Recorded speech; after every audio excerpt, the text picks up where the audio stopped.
how to make Irish soda bread. Let's get into it. So first we're going to make our buttermilk. In a medium-sized bowl, you want to add 1 3/4 cup of milk. 3/4 cups. To your milk, you are going to add either 2 tablespoons of lemon juice or vinegar. Whichever you have will work.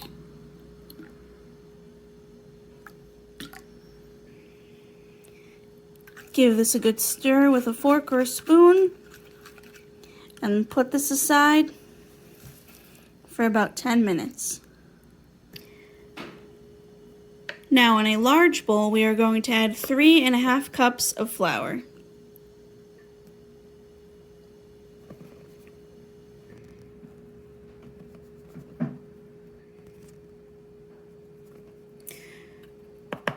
Now, I'm using self-rising flour, which means there's already salt and baking powder in this, but if you are not using self-rising flour and you are just using plain regular white flour, you are going to now add 1 teaspoon of salt and 1 teaspoon of baking powder to this mixture.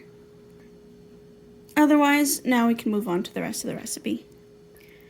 Next, you want to add 2 tablespoons of butter to your flour mixture. Rub the butter with the flour between your fingers until it resembles coarse breadcrumbs and/or sand. Once your butter is all nice and mixed in, you want to put it aside for a second and grab your buttermilk once again. Crack 1 egg into it.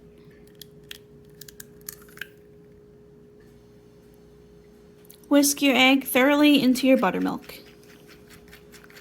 till it's all nice and smooth. By the way, I just want to mention, if your buttermilk looks a little curdled after the 10 minutes, that's perfectly fine. It's supposed to do that. The lemon juice and/or vinegar, or the vinegar you used, just curdles the milk. It's no big deal. It's supposed to do that, I promise. Next, you want to grab your flour mixture again and just make a well in the center of your flour mix. Add about 3/4 cup of your buttermilk to your flour mixture and put the rest to the side just in case we need it. Now, holding your hand out like a claw, you want to start mixing your dough together until it starts to form a ball. Your dough should be soft but not too sticky.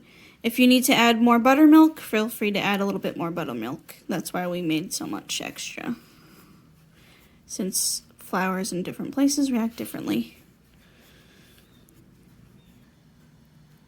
Personally, I am going to add the rest of my buttermilk because my dough needs it. Make sure you just add a little bit at a time to make sure you're not oversaturating the dough.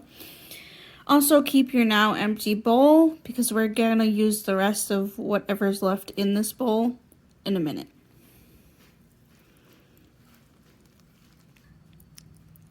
Next, you want to take your dough and dump it out onto a lightly floured surface.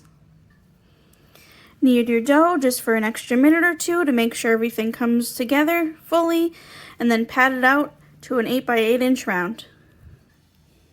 So once again, form your dough into a nice round ball and pat it down till it's about 8 by 8, a circle. Next, you want to grab yourself a cookie tray or a baking sheet and line it with either tinfoil or wax paper or parchment paper, whatever you got, and sprinkle some flour on top. Carefully transfer your dough onto your prepared baking sheet.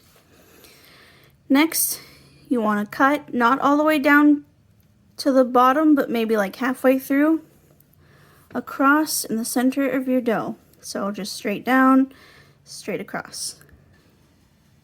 Again, make sure you're not going all the way through. This is just for design.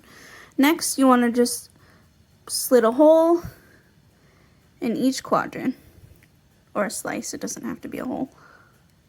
Again, don't go all the way through. It's just for design. Now, lastly, you're going to take your bowl that you had your buttermilk mixture in. There should still be like some little scraps left over. like a little bit of liquid. Just take it in your hands and glaze your bread with it, and dough with it.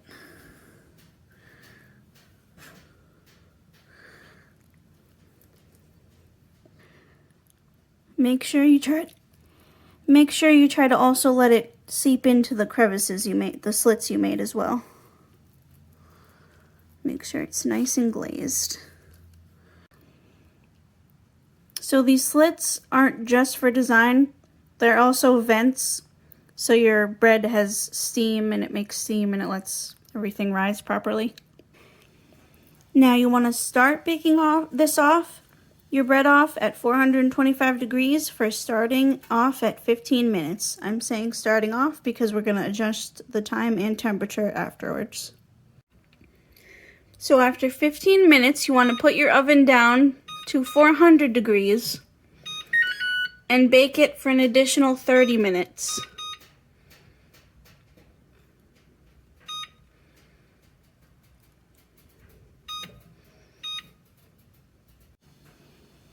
Now when your bread comes out of the oven, you want to move it to a wire rack if you have one to let it fully cool. Otherwise,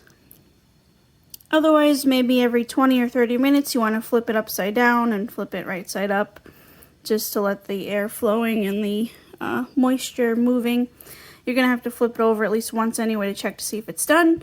You easily just knock it on the bottom, and if it sounds partially hollow, it's done. This is beautiful. Just wait for your bread to cool down. Otherwise, serve warm or room temperature or however you'd like. Slice however you'd like. Serve it with some butter, some jam, whatever, and enjoy.